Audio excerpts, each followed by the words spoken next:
आप सभी छात्रों का एक बार फिर से स्वागत है Subhash study centre YouTube channel पर। और आज का यह वीडियो यदि आप क्लास 9th के छात्र हैं, क्लास 10th के छात्र हैं, क्लास 11th अथवा क्लास 12th के छात्र हैं तो आप सभी के लिए महत्वपूर्ण है, क्योंकि इस वीडियो के द्वारा हम आपको बताएंगे कुछ महत्वपूर्ण बहुविकल्पी प्रश्नों के बारे में जिन्हें आपको जानना अति आवश्यक है, क्योंकि यहाँ से प्रश्न आपकी परीक्षाओं में ज़रूर आते हैं। और ये प्रश्न कुछ इस प्रकार से हैं। और पहला प्रश्न क्या है कि पृथ्वीराज रासो के रचनाकार हैं, और यहाँ पर विकल्प दिए गए हैं भूषण, केशव, चंद-बरदाई, दलपति विजय। तो इसका सही उत्तर क्या हो जाएगा?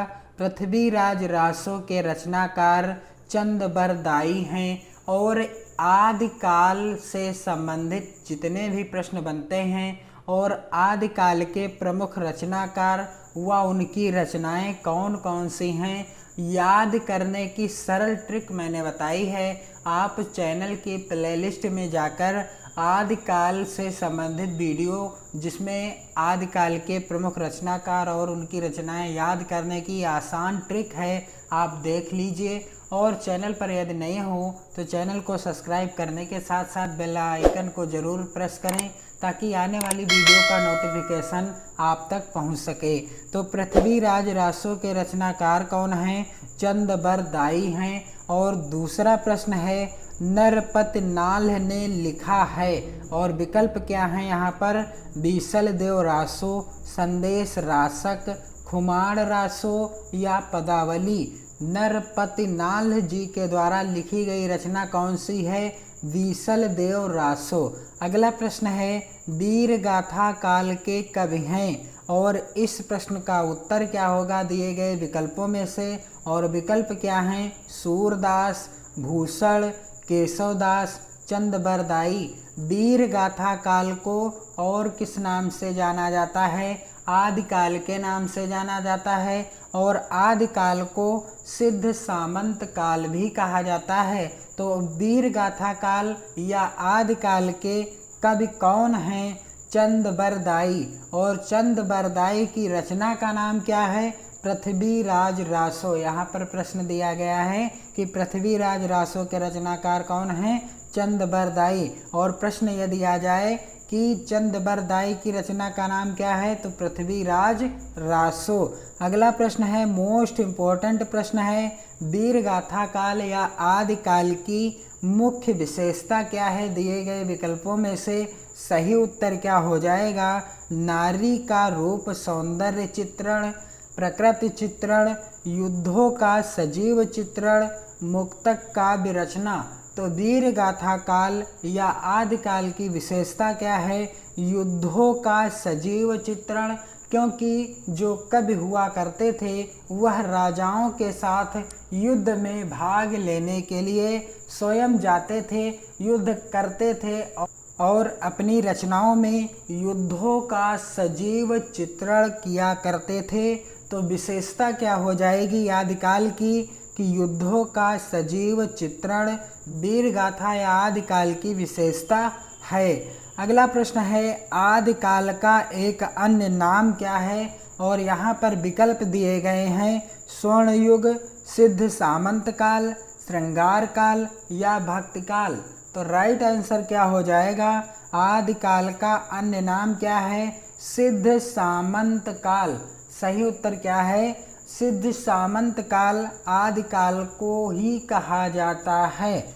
अगला प्रश्न है काव्य साहित्य में कौन सा काल स्वर्ण काल कहलाता है? मोस्ट इम्पोर्टेंट प्रश्न है। और विकल्प यहाँ पर देख सकते हैं आप, आदिकाल, भक्ति काल, रीति काल या आधुनिक काल। तो सही उत्तर क्या हो जाएगा कि किस काल को स्वर्ण काल कहा जाता है? तो भक्ति काल को स्वर्ण काल कहा जाता है। और यह प्रश्न आप सभी के लिए महत्वपूर्ण है। और अगला प्रश्न क्या है? सूफी काव्य धारा के कवि हैं, दिए गए विकल्पों में से सूफी काव्य धारा के कवि कौन हैं? विकल्प हैं नानक, रैदास, जायसी या तुलसी। तो राइट आंसर क्या हो जाएगा कि सूफी काव्यधारा के कवि कौन हैं? मलिक मोहम्मद जायसी। और मलिक मोहम्मद जायसी की रचना का नाम क्या है? पद्मावत, अखरावट और आखिरी कलाम। मलिक मोहम्मद जायसी की रचना का नाम पद्मावत है और इनकी रचना कौन सी है? अखरावट। अखरावट। और एक रचना और है जिसका नाम है आखिरी कलाम। मलिक मोहम्मद जायसी की ये प्रमुख रचनाएं हैं। अगला प्रश्न यहाँ पर आप देख सकते हैं, निम्नलिखित में से भक्ति काल का महाकाव्य है? और विकल्प क्या दिए गए हैं? साकेत, रामचरितमानस, कामायनी, पृथ्वीराज रासो। तो सही उत्तर क्या हो जाएगा कि भक्ति काल का महाकाव्य कौन सा है? रामचरितमानस है, जिसके रचयिता कौन हैं? गोस्वामी तुलसीदास। गोस्वामी तुलसीदास जी की रचना है रामचरितमानस। और कभी कभी परीक्षा में आ जाता है कि गोस्वामी तुलसीदास जी द्वारा रचित रामचरितमानस की भाषा क्या है? तो रामचरितमानस की भाषा यानी किस भाषा में लिखी हुई है रामचरितमानस? अवधी भाषा में लिखी गई रचना है या महाकाव्य है। अगला प्रश्न है, निम्नलिखित में से कौन सा कथन भक्ति काल से संबंधित है? और विकल्प यहाँ पर पहला विकल्प है सामाजिक दृष्टि से यह काल घोर अंधा पतन का काल था। दूसरा विकल्प है सिद्धों की वाम मार्गी योग साधना की प्रतिक्रिया नाथ पंथियों की हठ योग साधना से प्रारंभ हुई।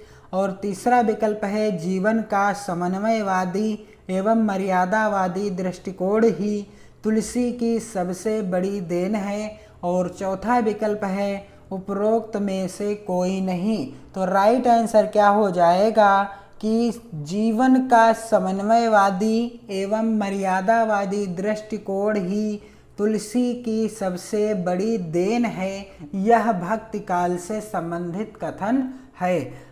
और ये थे आज के मोस्ट इम्पोर्टेंट प्रश्न जो आपकी परीक्षाओं से संबंधित थे। और यदि आप इसी तरह के महत्वपूर्ण वीडियो के द्वारा अपनी तैयारी को बेहतर ढंग से करना चाहते हैं तो आप हमारे चैनल को सब्सक्राइब कर लें और टेलीग्राम ग्रुप से भी जुड़ जाएं, जिसकी लिंक वीडियो के डिस्क्रिप्शन बॉक्स में है, जहां पर आपको फ्री PDF नोट्स भी मिलेंगे और इसी तरह के महत्वपूर्ण वीडियो देखने को मिलेंगे जो आपकी परीक्षाओं की दृष्टि से या आपकी परीक्षा की तैयारी की दृष्टि से मोस्ट इम्पोर्टेंट होंगे।